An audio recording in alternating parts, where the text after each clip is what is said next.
Hello everyone, మన కోసం channel యాడ్రెడ్ for all. First మనం ఒక కుక్కర్ తీసుకొని అందులోపు ఆయిల్ పోసుకోవాలి 4 స్పూన్స్. తర్వాత 1 టీ స్పూన్ ఆవాలు జీలకర్ర వేసుకోవాలి. తర్వాత మనం కట్ చేసి పెట్టుకున్న ఉల్లిపాయలు మరియు పచ్చిమిరకాయలు వేసుకోవాలి.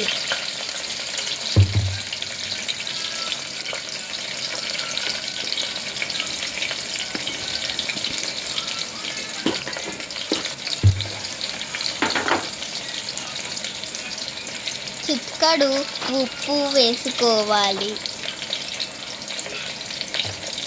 తర్వాత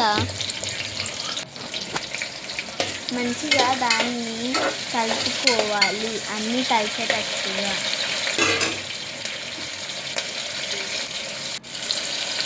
కొద్దిసేపు మూత పెట్టుకోవాలి.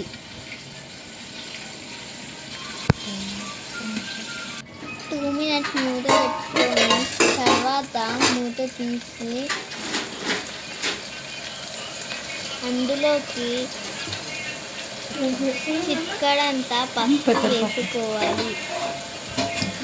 అలా కొంచెం పప్పు వేయాలని అన్నాడు. కొద్దిగా అల్లం వెల్లుల్లి పేస్ట్ వేసుకొని కలుపుకోవాలి. నోరు బాగాలేదు, కొంచెం పప్పు వేయాలన్నాడు. కందిపప్పు ఎందుకు అని పెట్టేసుకోవాలి.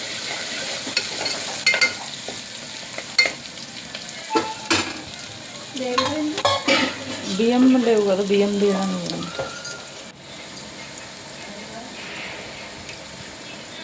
కొద్దిగా ఫ్రై అయ్యాక మనం ముందుగా నానబెట్టుకున్న పెసరపప్పు అందులోకి వేసుకోవాలి.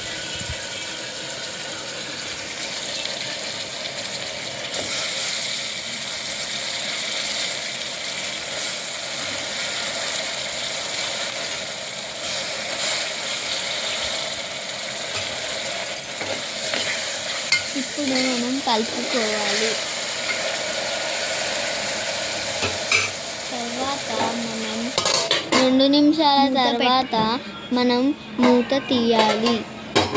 మూత తీసి మంచిగా కలుపుకోవాలి.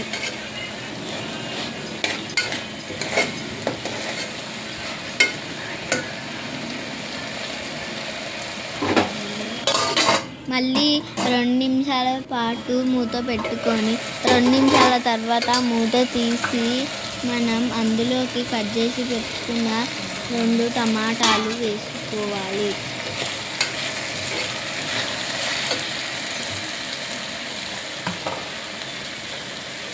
కలిపి తగినంత ఉప్పు వేసుకోవాలి.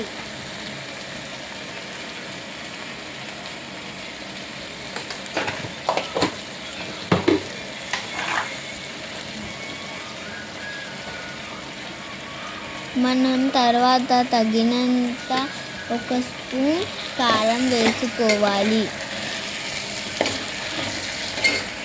తర్వాత కలుపుకోవాలి మంచిగా.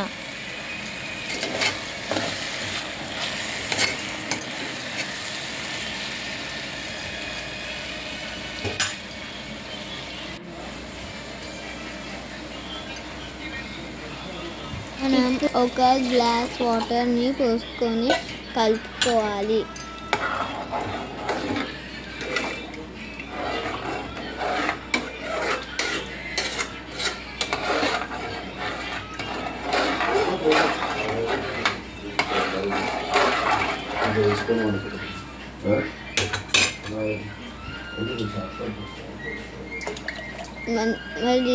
మళ్ళీ ఇంకొక గ్లాస్ వాటర్ పోసుకొని కలుపుకోవాలి.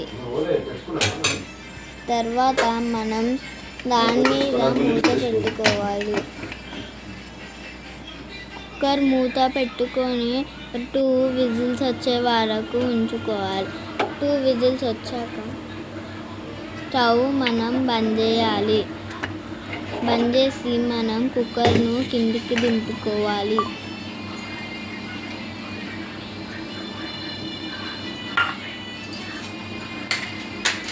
కుక్కర్ విజిల్ పోయాక మెల్లగా మూత తీయాలి.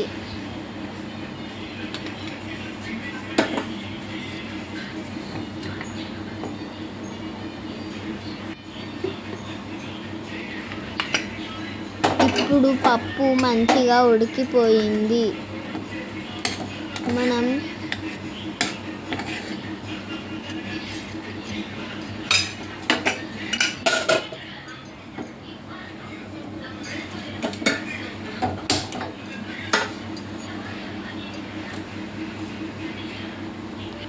మనం స్టవ్ మీద పెట్టుకోవాలి. తర్వాత మనం కొద్దిగా కొత్తిమీర వేసుకోవాలి. మంచిగా కలుపుకోవాలి. ఇప్పుడు కలిపి ఒక 5 minutes స్టవ్ మీద ఉంచాలి. ఇప్పుడు మనం మూత పెట్టుకోవాలి. తర్వాత మూత తీసి చూస్తే వేడి వేడి పెసరపప్పు రెడీ.